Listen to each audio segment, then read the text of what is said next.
perhaps I should say a bit more about myself, because unlike everyone I've heard speak here, I'm not a journalist, I'm a statistician. So you might wonder, why me? Well, I have been working on and off with journalists for maybe 15 years. I was connected with the Radio 4 program more or less for a long time. I work with the Science Media Centre. I've worked a bit with the Harding Centre for Risk Communication in Berlin and the Winton Centre in Cambridge, as well as doing minuscule number of pieces of journalism myself. So I do know a bit about it, but you know far more about it than I do. You know, if I say something that makes no sense journalistically, you guys will know, and maybe you should tell me, because otherwise I'll keep getting it wrong. So I'm going to talk about how to read scientific papers and press releases. And as Miko said, I'm going to talk about various things that you will meet in those papers. I'm going to talk about generic things. They're mostly not very technical in a sense. They're certainly not full of numbers. There won't be so many numbers in the talk. But they're just one or two things that people get wrong and it's easy to get right and you need to know about. Really, the point about this and why it's kind of strange is there are many stages of communication in this whole thing. So at one point, somebody does some research, and I'm not going to get into how they decide to do that bit of research. They do some research, they produce some outputs, a paper in a scientific journal, conference talk, conference post, or something like that. They're mostly writing this to talk back to other people who are doing the same research. They're not doing it to communicate to you, they're not doing it to communicate to their press office, they're not doing it directly to communicate to the public. So if you're looking at this stuff, and you want to convert it to something that people will get something out of reading, there's a lot you need to take into account. Also, if you're in the last session, you know that a lot of the stories from this don't come directly by journalists looking at the papers, looking at what's out there. They come by them looking at press releases through Eureka Alert or through being sent the press releases or whatever it is. That's what happens. And of course, the people who write the press releases have different aims from the people who are doing the research. They want to promote their journal or their university or whoever it is. And that's kind of different. And then if it gets in the press, journalists have different aims for writing the story from those people and from those people. And it's all terribly complicated. Somebody else writes the headline typically. And one of the things that scientists complain about most is the wording of the headline. And they ring you up and say, you wrote this terrible headline in my story. And you say, but I didn't write the headline. And they don't know that that's how it works. You know, this is just terribly complicated, and much more complicated than most scientists get. Because I'm old and I like old technology, there's actually a handout. There's going to be a computer. Yeah, do you want to dish them out? Well, let me keep one in case anybody asks. I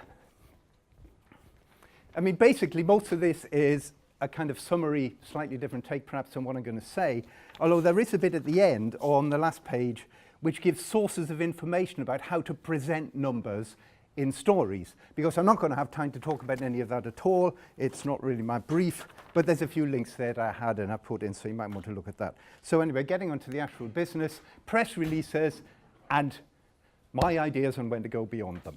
So if you've been involved in this at all, you'll have seen this sort of thing.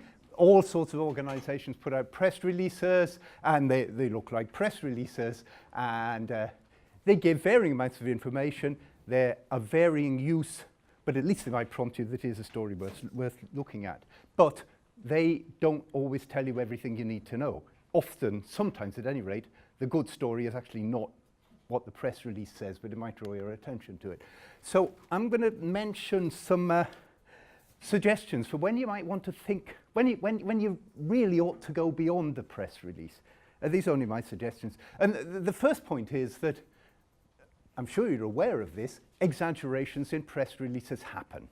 They certainly do. There's empirical research on that, actually, which is quite interesting, that I might get to at the end. So if you do smell a rat about a press release, what do you do? Well, you need to check with somebody else. The Science Media Centre was mentioned in the last session.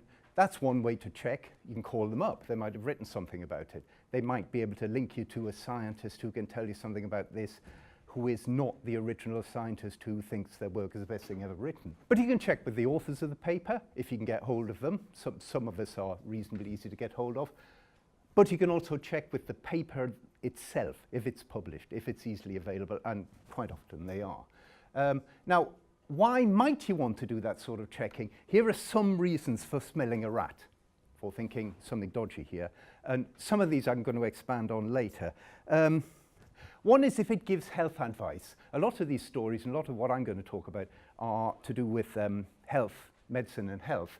And they will very often say something about people ought to do this differently, they ought to stop doing this, they ought to eat this, they ought to stop smoking that, whatever it is. And if that is too explicit, if it seems very explicit, often it isn't actually justified by the underlying research, and you should worry about that. Ones where they say X causes Y, something causes something, and it's not clear whether they mean it actually causes it in the common sense, use of the word causal. That's worth looking at. Another thing worth looking at is if it's clearly a study that was only carried out in lab rats or some sort of animal or some cell cultures or something like that, but it says the following happens in people, we ought to at least ask the question, well, how do they know? I'll come on to this quite a bit later, something which is not statistically significant or is only just statistically significant, and they're claiming this proves everything. That's worth smelling a rat. Again, I'll say something later about things that the study hasn't controlled for. It hasn't really taken into account properly in the jargon confounders, and they're, so again, something that you ought to at least think about having a look at further.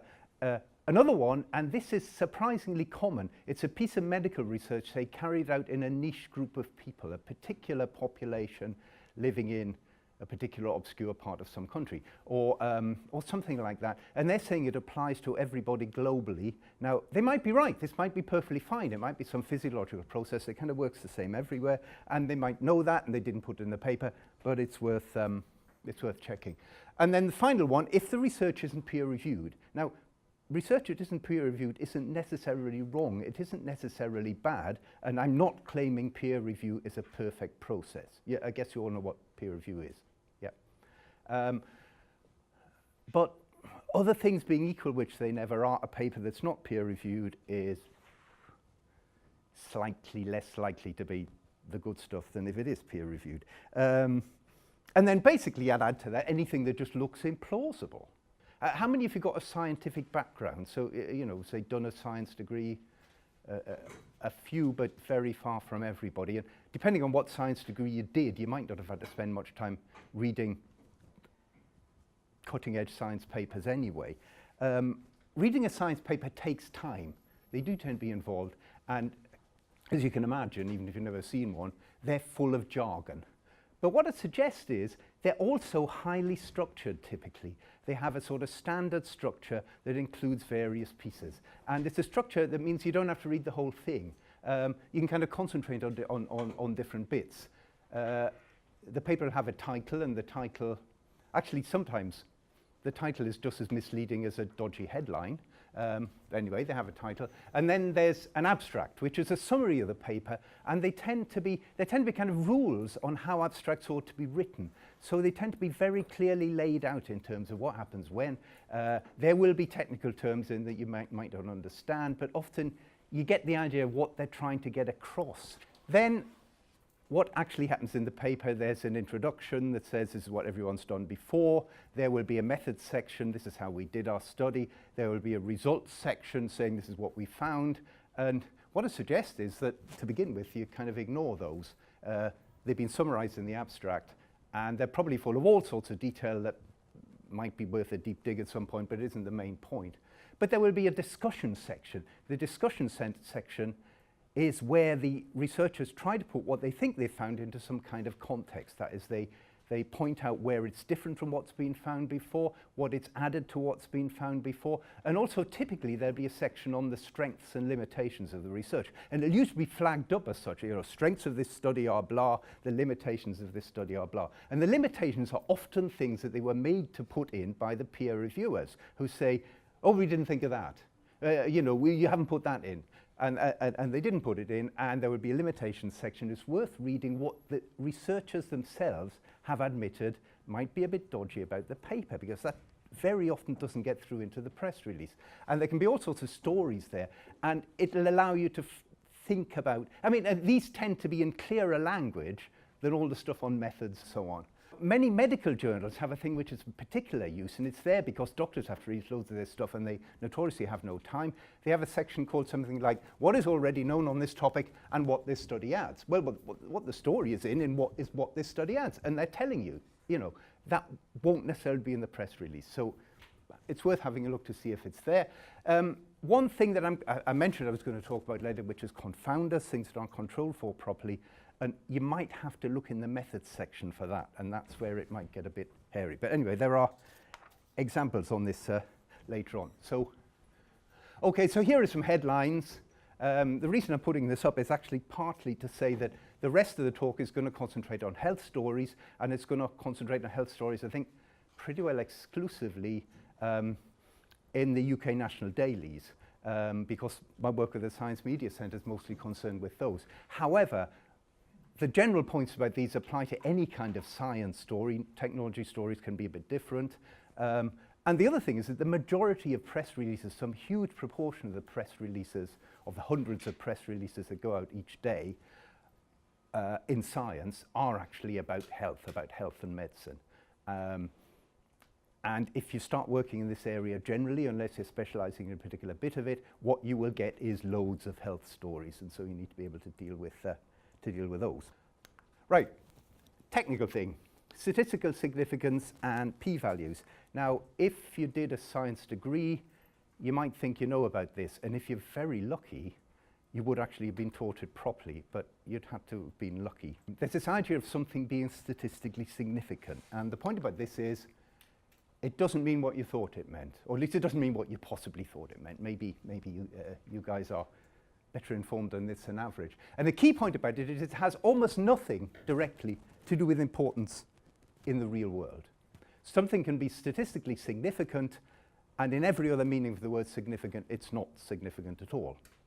On the other hand, something can be terribly important, significant in the real world sense, and not be statistically significant. That's kind of trickier. The terms are linked, but they're not the same terms. So if it's not real world importance, what is it? It's a way of judging whether some finding can be explained away entirely by chance variability. The point is, I mean, imagine doing a study on people. People vary. You give some people a new drug, and their response to that new drug will differ between different people. So it could be that, you know, you give one lot of people a new drug, another lot of people the old drug, and the people on the new drug do better. But maybe they're the people that would have done better anyway. Maybe it's just a fluke that they happen to get the new drug. And it's a question of statistical significance is a way of seeing whether sort of how plausible that is. And it's usually based on a number called a p-value. And the thing about p-values is it almost certainly doesn't mean what you thought it meant. Well, what it is technically, it's a number between 0 and 1, or a number between 0% and 100%. You can express it either way. And the smaller it is, in a very hand-waving sense, the less likely it is that a finding is just due to chance. And there's a common convention, which is under a lot of pressure now as being not necessarily very helpful, is that if the p-value is less than 0.05, that is less than 5%, then you say your result is statistically significant. And that's a sort of, people use that as a way of saying, oh, well, it's not just chance, it kind of goes beyond just chance. But it has to be said that this p equals 0.05 is just a convention. As I said, it's under attack at the minute. People are saying you shouldn't do this at all, but people are saying if you do it, you should use different thresholds. And another point is that it doesn't work well with big data. I mean, in most medical studies, you don't really have big data. Some you do. But it doesn't work well with big data. It's really too big for big data. A paper might say something slightly more obscure than but equivalent to people on the new drug had on average lower blood pressure than people on the old drug. So some drug meant to reduce blood pressure. And p equals 0.03. Well, that's less than 0.05, so statistically significant. And what you might think it means, and what a lot of researchers themselves think it means, is that there's a 3%, 0.03 probability that the result was due to chance. It doesn't mean that. It does not mean that. And in particular, it definitely doesn't mean that there's a 97% chance, 3%, 97%, that the result was not due to chance. It does not mean that. It does mean something complicated. It means this horrible thing. Assume that the new drug's got the same average effect on blood pressure as the old drug. Then there's a 3% probability that a difference in averages at least as big as this will be observed. I mean, that always reminds me of the sort of things they put on the end of financial services ads, you know, that flash up on the screen you don't have time to read. So it's something a bit complicated. And you might say, well, if it's not that, I want to know that. What is the probability the result was due to chance or wasn't due to chance? And the point is, you can't say from the p-value. In many circumstances, you can't say at all. And even in circumstances where you can work out what it is, the number is probably a lot higher than 3%. It could be far higher than 3%, and that's a problem. I would argue that statistical significance still does matter. If the p-value is too big, what it's saying is it's plausible there isn't a real effect of the drug or whatever it is, and it might all just be chance variation. But saying it might be chance variation is very far from saying it is all chance variation. There is no real difference. It does not tell you that. It's just saying, it's essentially saying we don't know. We don't know without looking at other things. Let's imagine that the treatment, you know, blood pressure treatment or something has no effect. No effect. It really does. I mean, how do you know this? But bear with me. Suppose it really doesn't have that. Then there's a 5% chance that each statistical test you do will report a statistically significant effect, even if there isn't one. Now imagine that you just do one of them. Well, that's a fairly low chance. You could probably live with that. But a lot of studies do loads of tests, hundreds sometimes, in some contexts thousands, but it's mostly less than that. Now, doing multiple statistical tests like that, it's like having loads and loads of shots on goal, and each one's got a certain chance of going in, but there's an increased chance that one will score. If you have lots of shots, one might score, so something will be significant. And hence, there's a kind of risk of what's sometimes called data dredging, which is going through the data till you find something that's statistically significant and then kind of pretending that's all you'd ever thought of looking at. There are lots of statistical methods to correct for this multiple testing, but they're very often not used by people who should have used them. And data dredging is a form of what's called p-hacking, which is there are other ways of doing it, which is essentially ways of mucking around with what you're doing in order to get statistical significance to come out in a context where actually there's probably really nothing going on. And there's huge amounts of concern about this in the scientific literature, in certain parts of it, particularly in clinical medicine and in psychology. And basically, a lot of people are saying that no one actually knows how to deal with these things statistically. I wouldn't agree with that, but certainly the scientific community went through a period of thinking statisticians have solved all this. What's more, they solved it in about 1930 or something. Not true. It's not as easy as that. Statistics do not do the science. Statistics help scientists to do the science, and you should remember that. Now, if p-values and statistical significance are no good, what do you do instead? Well, one alternative approach that I haven't really got time to say much about, but do ask at the end if you want to know more, is to use what are called confidence intervals. And how this might happen is, you might say, well, it was heavily reported recently that there are about 40,000 deaths a year in the UK attributable to air pollution. And in fact, if you looked at the details of that, what they said was, well, about 29,000 of those were due to particulates, fine particulates in the air. And if you read the press reports, if you read just about anything on this, you might remember the 29,000, you might think it's a big number. But the point is, it's based statistically on statistical estimates, statistical models and things like that, so there's uncertainty involved. Now, the official committee that came up with the 29,000 said, well, yeah, it's 29,000, that's our best guess, but it's plausible that it's anywhere between 5,000 a year and 60,000 a year. So a huge range. In other words, they're saying, well, really, we don't know very effectively, but it's in the thousands. It might be quite a lot of thousands.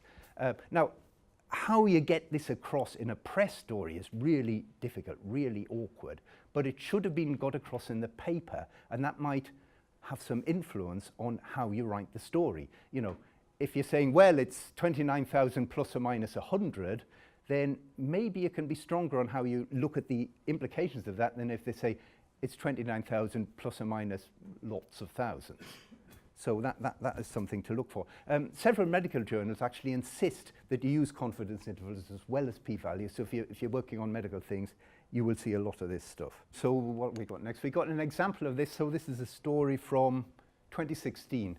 Here are the headlines. Air pollution could increase stillbirth risk, and various different stories saying lots of those things. Now, this was actually based on something I'll mention later. It was on putting together results from 13 different studies worldwide on the effect of air pollution on stillbirth risk, what's called a systematic review and meta-analysis. Well, 13 sounds a lot, and there were thousands of people involved in these, but actually most of the results came just from 3 of them, and you wouldn't know that by looking at the press release. And it says there is suggestive evidence for a link. Doesn't say what sort of link, although this does say tighter curbs on pollutants are needed. Well, they might be needed, but all they've got is suggestive evidence. And the paper says, although not reaching statistical significance, that is, they're saying, well, it might just be chance. They were all up a bit in places where the air pollution was higher.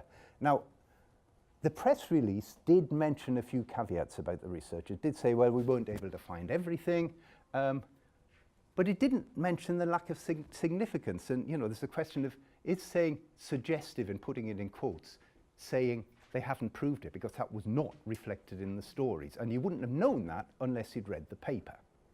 Types of study design. I mean, it's very boring. I mean, if you have studied science, good grief, study design, research design, horrible subject.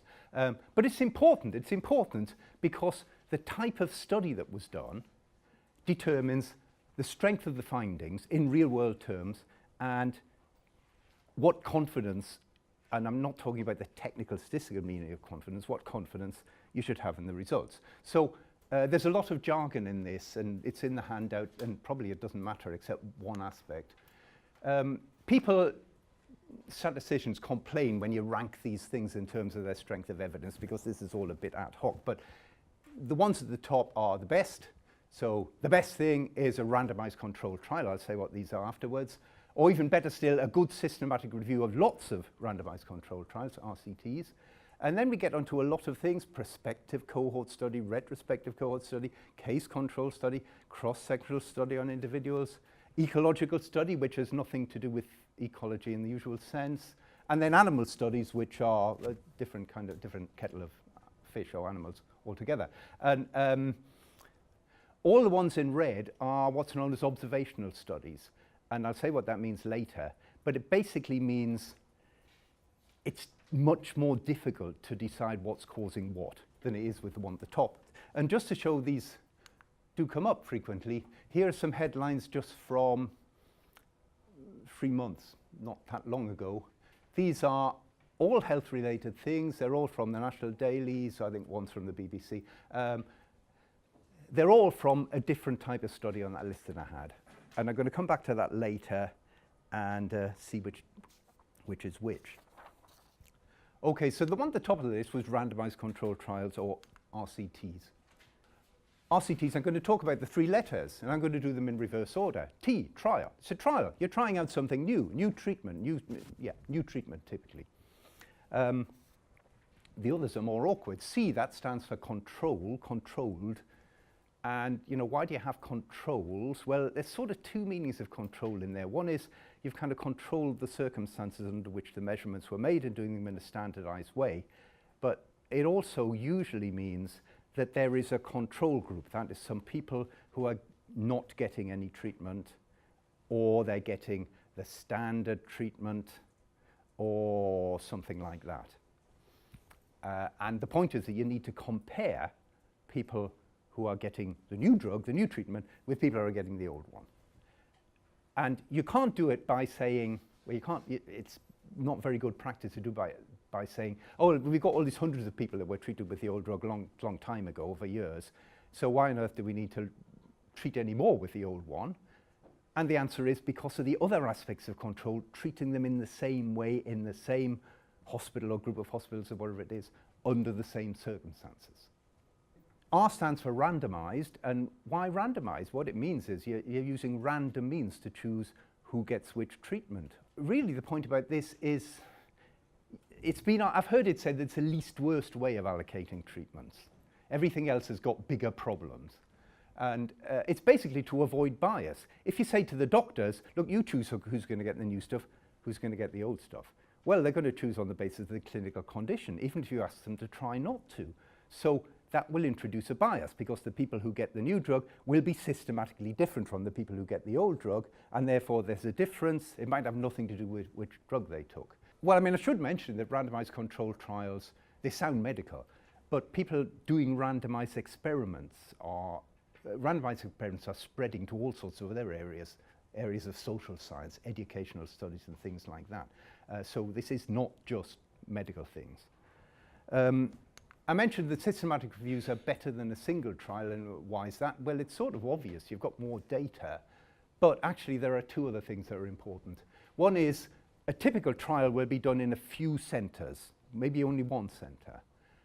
And so the question is, how does that apply to people from some other country, some other part of the country, whatever, people of a different age group or whatever it is. Someone will have done another trial with people with a different age group in a different country. But you want to look across the piece. Does this drug work at all? You know, across all sorts of people. So in a systematic review, you can look at more settings, and you can also look for heterogeneity. That is, are the results the same across settings, or aren't they? And if they're not, what means that it works in some settings and doesn't work in others? Statistical analysis in RCTs, well, I mentioned before, in anything that uses statistical significance, there's a possibility of cheating. That is, you carry out loads and loads of tests. Some will be significant just by chance, even if there's no real effect. Right.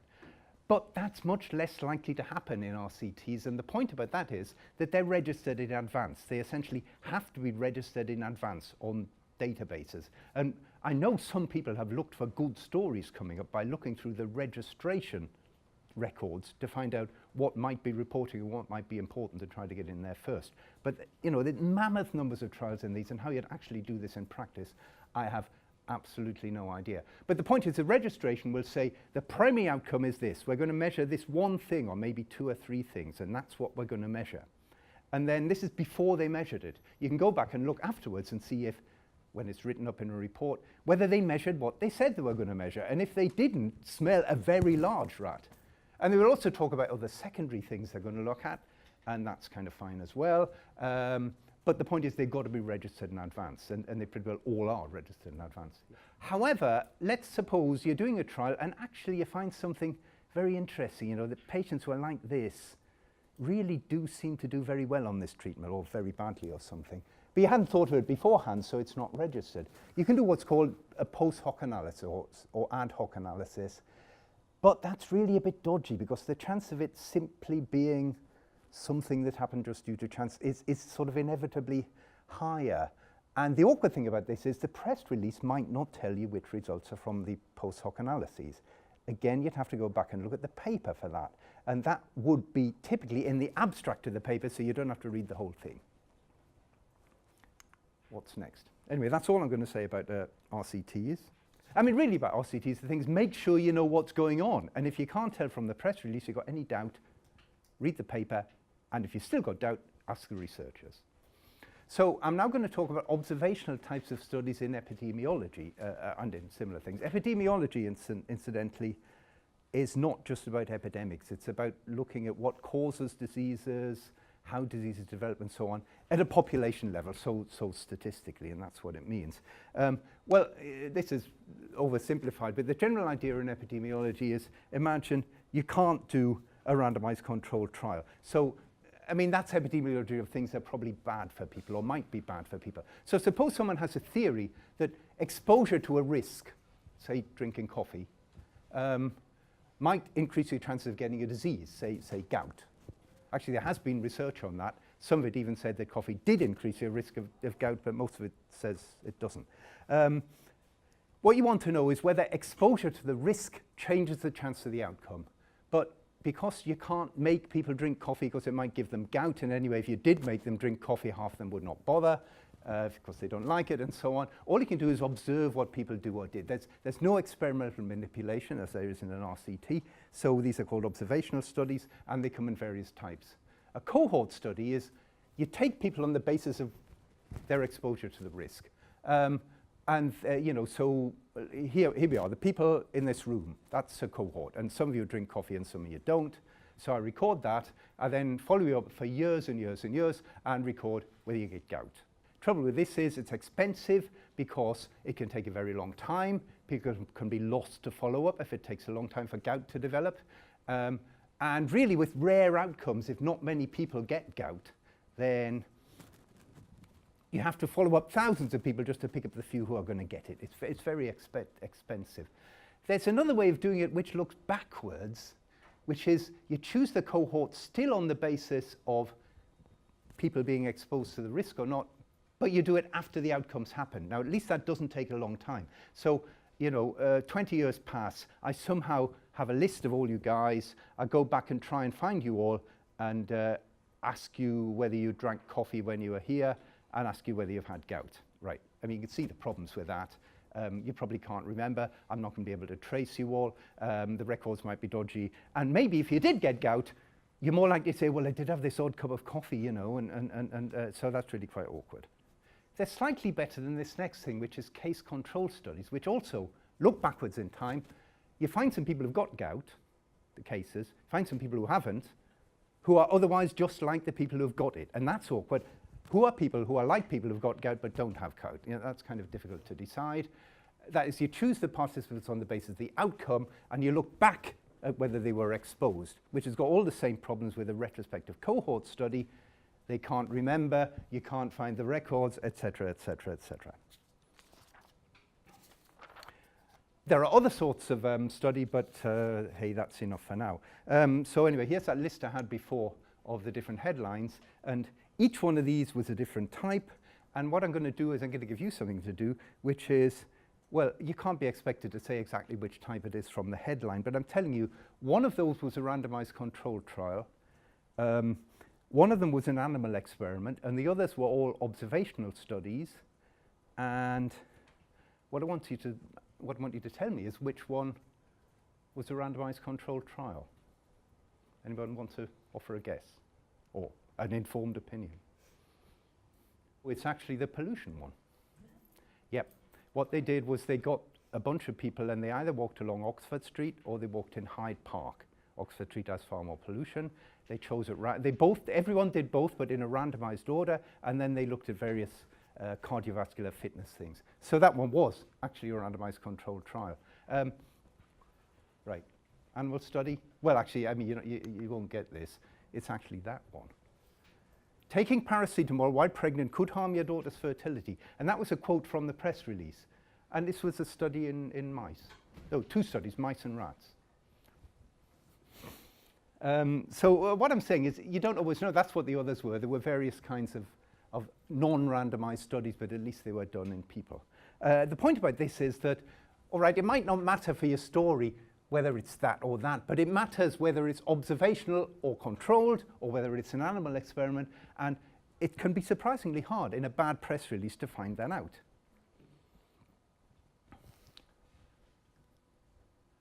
Right, what's next? Absolute risk, relative risk, and all that sort of thing, because this is awkward as well. Again, imagine you're in the context where there's a risk factor that might change your chance of getting some disease or change your chance of getting better from the disease or something like that. How do you measure that? Well, what you really would want to know if you're looking at a risk factor is some people are exposed to the risk, how likely are they to get the disease? So some people drink coffee, how likely are they to get gout? Some people don't drink coffee, how likely are they to get gout? That is, what's the basis for comparing that? You know, if the risk of gout is, I don't know, 5% in that lot, and you don't know how much it is in people who don't drink coffee, you can't say whether coffee matters. So you have to have both of them. How do they compare? And that's what you'd ideally want to know. But very often you don't get it.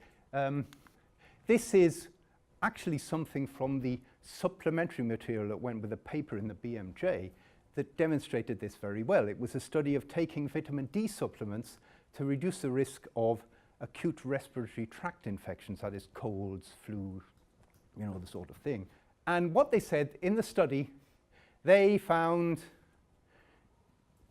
the people in green, there's 100 little faces there. People in green are the people who were never going to get a cold in the following year anyway. The people in red are the people who are going to get a cold whether they took the vitamin D or not, and there's 39 of them. And these 3 people in yellow are the people who would get a cold if they didn't take vitamin D, but if they did take vitamin D, they would not get a cold. And this is sort of telling you what you want to know. Some people do better if everyone takes vitamin D. See, it doesn't do these people any good because they weren't going to get it anyway, and it doesn't do these people any good because they still get it. But it would do these 3 people any good, and that gives you an idea of how important it is. I mean, that sort of chart with the jargon, it's called a Cates chart. And it's a really good way of getting this across. There's research that shows it is, and it's very rarely used even to communicate to medics. What do people do instead? The trouble is, the research paper doesn't always give the absolute risk. Now, there can be good reasons for that in terms of the sort of data they had, the sort of data analysis. But what they often give is something called the RR, relative risk or risk ratio, and that is, look at the percent of people that were exposed who got the disease, who got a cold, percent of people who weren't exposed who got a cold. And so for that vitamin D study, the relative risk was 39% in people who were exposed to this nice new treatment, didn't get it, 42 did, and 39 over 42 is 0.93. And if those risks were equal, that would be 1. It's less than 1, and therefore that's saying this treatment does you some good. Unclear how much good. Now, there are other ways this can be reported. Papers often report something called odds ratios or hazards ratios, and the press release won't say what they are. And my advice to this is, if you don't understand what they did, how can you write a story that will get across to your readers what they did? And if they haven't explained it properly, ask them to explain themselves. You might be lucky. You might not. Have I got time for this? No, I won't go through the whole thing. Right, so McConway's disease. McConway's disease is you wave your arms around too much. And there's a new treatment for it which halves the incidence.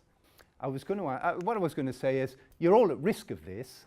And I was going to ask you all to stand up, but it's far too hot to do that. But then we kind of work out that the background risk of the disease really isn't very high.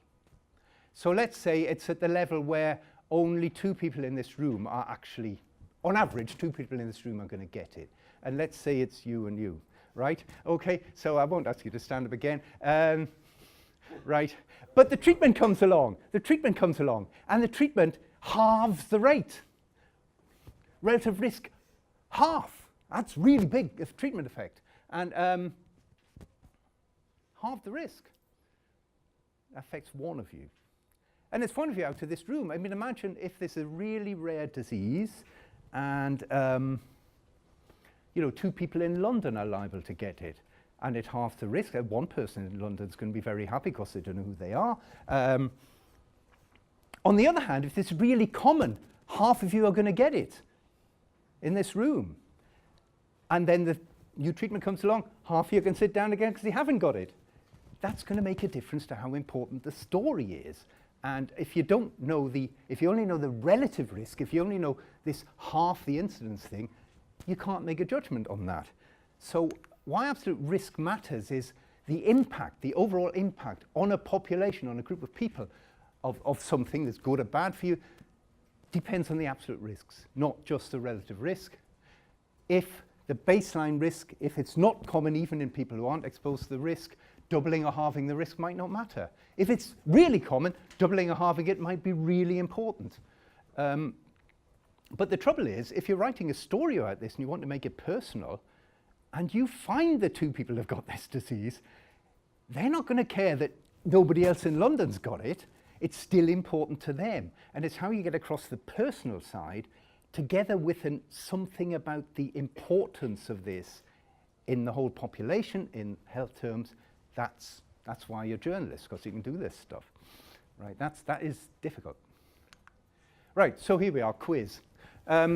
A dietary supplement reduced the risk of having at least 1 cold in a year by 20%. And let's say this is on a good, strong study, a randomized controlled trial. Now, and then somebody comes along and tells you people who don't take the supplement have a 50% chance of getting a cold in a year.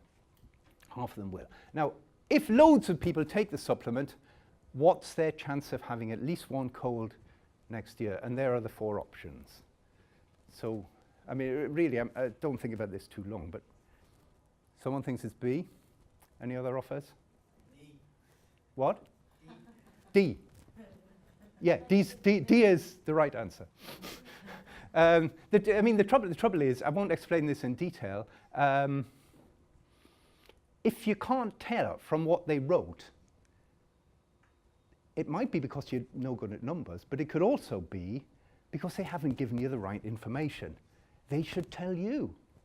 If you're not sure, ask. You should be able to ask them. I know it's difficult given the timescales. The point is that it kind of could be any of these. If they mean by 20%, they mean 20 percentage points in the jargon, then it's gone down by 20%. It probably means that it's reduced by 20%, which is a fifth of the original rate, which was 50%, and a fifth of 50%, fifth of 50% is 10%, so that would make it 40%. So that's probably the best answer, but they may be working in terms of odds, which are, I really have not got time to go into the details, and it'll drive both you and me crazy. But the point is that vitamin D paper that I mentioned did everything in terms of odds. Press release was talking about changes in terms of odds. If you do it in terms of odd, the right answer is actually 44%. It's really difficult to tell. So what do you do if the paper reports only relative measures? Well, I always say ask the researchers, and then journalists come back to me and say, you told me to ask the researchers. The researchers said, go away. They said, we don't know. And you kind of think, well, if they don't know, what are they doing writing about this? Well, I mean, the thing is, sometimes the absolute risks are in the paper. They're just well hidden. But probably we shouldn't be digging for them. Press them for an answer. Your readers probably want the numbers, or they want something they can interpret. Some indication of how important this is. And if you can manage to get that across to the researchers, they should be able to tell you. If it's a randomized controlled trial and they can't tell you, they're just not doing their job. If it's some of these other studies, it's more difficult, but they still should be able to do it. Okay, so the final technical thing I'm talking about is confounders and causality, and here's an example. Traffic pollution is putting unborn babies' health at risk, and this is from a retrospective cohort study that was carried out in London. Huge one, over 500,000 births over those years. And what they did was they recorded the exposure, which was air pollution and traffic control at where the mother lived. And the outcome was the birth weight of the baby they had when they gave birth. And they concluded that there was a higher chance of a low birth weight. Low birth weight is bad. It was more likely in areas where the air pollution was higher. And they worked in terms of odds, and the odds increased by 2% to 6%. They also found there's no effect of traffic noise, which was kind of interesting. But what's about this is, now, if this was a randomized controlled trial, they'd allocate mothers at random to live in polluted areas or not. Well, that's clearly can't be done. It was an observational study. And maybe the mothers in polluted areas just happened to smoke more, because smoking affects birth weight. Or they were older, because mother's age affects birth weight, or something. And these possible somethings that might be the real cause or part of the cause of any difference you find. In the jargon, they're called confounders. And often they are mentioned in a press release. The press release said the findings held true after other potentially influential factors were taken into account, such as mother's age, ethnicity, and deprivation. But the question is, and this would be a question for the scientists as well, is this enough to avoid the confounding? Now, you can't tell, scientists can't necessarily tell, but reading the paper might give you a better idea. I mean, here's a bit from the paper, and I really do not expect you to read this, but they say they could not measure individual level smoking or individual level economic deprivation. They adjusted for it by somehow finding out what the expenditure was in a small area, reasonably small area, and what deprivation was, something called the census output area level. But that's quite a lot of households, and they aren't all the same. And they also adjusted for birth registration type, by which they meant whether it was birth was registered by a married couple, an individual person, two joint people who might have been the mother or father, might not have, lived at the same address, or joint registration of people at different addresses. And then they said, well, there's other research that says they're related to socioeconomic deprivation and to smoking, and so we corrected for that, and so we've done it.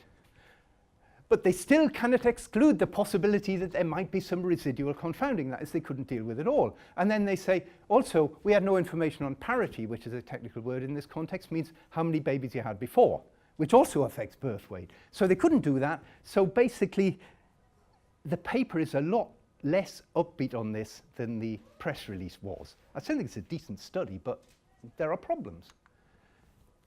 So the problem with this is you can't tell what caused what in an observational study. You can generally infer what causes what in a randomized controlled trial, because the only difference between the people who got the different treatments are random differences. But with any of these observational studies, you can't do it. All you can do is find a correlation, a link that's not necessarily causal between the exposure and the outcome. Correlation is not causation. Statisticians aren't always good at saying what causation actually is, although that's improving. There's actually a new popular book about this called The Book of Why, W-H-Y, by Judea Pearl and somebody else. Judea Pearl is one of the he's an American who worked on the idea of causal inference, which is a way of getting at cause, but it's still not mainstream statistically. Arguably it should be. Most studies don't use any of that, and really they don't say much about what's causation. But this is interesting because it raises the question, how do we know smoking causes lung cancer? We all know smoking causes lung cancer, right? Now, you can't make people smoke at random. There has not been an RCT in humans on smoking.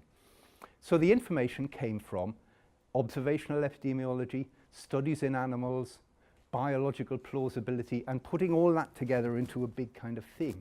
And the trouble with writing a press story about something like that is the bits come up over a long period of years, and how do you know when there's enough to say, look, they've really nailed it? And you know, the effect of tobacco smoking on lung cancer is really big. Most of the things they're looking at are nowhere near that big. So you put together a cause and narrative from different sources, and there's something called the Bradford-Hill criteria that you can look up that kind of help with this. So a press release would typically say, if it's a good one, this is an observational study, so no firm conclusions can be drawn by cause and effect. BMJ press releases usually do say that, but not everyone is that careful. You know, press releases, you can correct statistically for confounders you know about, but not for ones you don't know about. Press releases, like that one we looked at, might say they did something on this. If they're too vague, smell a rat. Okay, so now we're moving on to what annoys statisticians in stories about research, or actually, that's the true version of it. And have we got time to do all of these? Only if I go quick. So here's an example which is about association of causation and relative and absolute risk. Caesarean-born babies are more likely to become asthmatic, and this is something from the Times, actually quite old now, 2015. Babies delivered by caesarean section are more likely to develop asthma.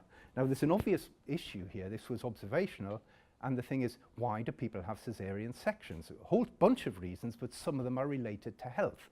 And maybe it was something to do with the mother's health or the mother's pregnancy that actually led to the children having asthma and the children dying early, and nothing to do with the actual caesarean section at all.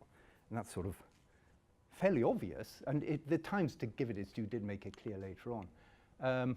This is something from the press release, and it's a bit more cautious, more likely to develop asthma, and they'd also looked at obesity. And then there's this thing. They actually had a quote from the lead author. This is an observational study, so we cannot definitely say it was a cause. Jolly good, excellent, yes. However, this is a particularly robust piece of research that took several important factors into account. So we are confident in saying delivery could be playing a role. That is, we know it's not causal, but actually it is. But the lead researcher said that. If you'd asked the lead researcher, you got the same answer. So that's kind of difficult to deal with. And well, that's just something from the paper, which basically again says they don't know it's the caesareans that had any causal effect at all. And that's just, the Times actually put in some nice numbers, but I haven't got time to explain that. Right, we're now getting on to two which are particularly weird. PLOS Biology, a big journal, that's too small to read. The headline, caffeine from 4 cups of coffee protects the heart and vessels with the help of mitochondria, which are these little things in your cells that deal with how energy is passed on. And then there's something kind of saying how that works. And here's something from the press release. Here they did something with a protein in the mitochondria, blah, blah, blah. And it did this at a concentration that's reached in humans by drinking 4 cups of coffee. And you think, well, that's jolly good. I'll get the coffee down me straight away. But then you read the next line. It talks about they were working on mice. Now, this is the only indication in the press release that mice were involved. Nothing in the press release said that humans weren't involved. They did use some human cells, but not whole people. Here's the story from the Mail. Drinking 4 cups of coffee a day, at least they said could help the heart go strongly.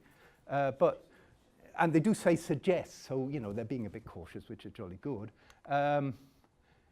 This was reported on, written up by people at the Science Media Centre. Here's a quote from Tim Tricot from Sheffield University, who's saying he doesn't think people need to drink more coffee. They need to be confirmed in clinical trials, etc. So he's being cautious, and they did actually quote him. Right. Here's another example, which is, this is a cautionary tale. Things aren't always what they seem. Press release, embargo, such and such a date in May. Particular sort of brain tumours on the rise across all groups in the UK. Groundbreaking study points to lifestyle factors, including excessive mobile phone use. Now, you may be aware that there's a huge history of people linking the use of mobile phones to brain tumours. Now, this is a classic thing. It's got news value. Why has it got news value? Because something dread, cancer, brain tumours, perhaps in children, horrible, just to an everyday thing which is using mobile phones. So the everyday and the dread, yeah, absolute story. New report by academic researchers published in this week, Journal of Public Health and Environment. Alarming trend, this thing's gone up, and yeah, anyway, you get the picture. Now, this was written up by various people in the Science Media Centre because the embargo was quite long. The press release, I wrote, is another kettle of fish. It wasn't sent out by the journal. It wasn't sent out by the authors. It was sent out by a campaigning organisation. It concentrates just on mobile phone radiation, even though there's no data in the paper at all on mobile phones. They mention about, did I say? They mention about 8 different causes possible, including mobile phones, with no data. They're just speculating, well, it seems to have gone up, and we really don't know why. And some of the other people that comment on this weren't even sure that it had gone up. But it didn't stop. I shouldn't be rude about the Mail. It's a fluke that these are both the Mail. They're not really any worse than everybody else. Linked to mobile phones. They treated this seriously, something that came from the journal. The study has sparked criticism from some scientists, including CRUK. And this was my best one. This is from Brain tumours is rubbish by scientists, which it surely was. I like seeing headlines like that. But then, at the beginning of this week, the Science Media Centre got a letter from the journal. We wanted you to know that neither the authors nor the journal were aware of or approved the press release, and they also point out that the original version of the paper was published nearly 2 months before the press release. It was a campaigning group trying it on, and they took in some of the newspapers. People wrote a story about this as if the journal, which is not, to be honest, a very good journal, had put it in. Work at Cardiff on press release exaggeration. I said I would show that this happened. There's 2 pieces of work. First of all, they thought, and this is by people in the psychology department at Cardiff, a long story which I've got no time for as to why they did it. They followed up all the press releases from Russell Group universities that were based on published studies, and had possible relevance for human health. They looked at 3 kinds of exaggeration where, in their view, a press release went beyond the paper. One was about giving advice. One was saying something was causal when the study was observational. And the other was making conclusions about humans from non-human studies. Now, they found huge rates of these. That's the rate. 40% of these things gave more explicit advice. 30-odd% the other 2. Overall, it was over 1/3 of them gave more explicit advice. And really, not surprisingly, they found that the stories were more likely to contain exaggerations when the press releases exaggerated. But actually, it didn't increase the uptake of news. So the press releases shouldn't have done this. Anyway, they did something similar in good journals like Science, Nature, BMJ, and so on a couple of years later, but based on the same year, broadly the same findings. The level of exaggeration was less. It was about a fifth. And they also looked at caveats, that is saying, watch out, you shouldn't be inferring cause, or this was based on an animal study, or something else. And they found out that didn't reduce uptake of stories either. So why are press officers doing this? No benefit of leaving them out. Now, of course, the awkward thing about this is, remember I said you can't infer cause from an observational study. This was an observational study, so they don't know that it was the exaggerating in the press releases that was causing the exaggeration in the media stories. Yeah, I mean, you might say, what else could it be? But maybe there's a sort of story which tends to make both the press officer and the journalist exaggerate. And so the journalist isn't exaggerating because the press office did. Journalist is exaggerating because of the type of study. Evidence-based recommendations, again from Cardiff, on how to write about cause and correlation. And what they say is readers can distinguish between 3 different types of causal expression. This is on studies of readers.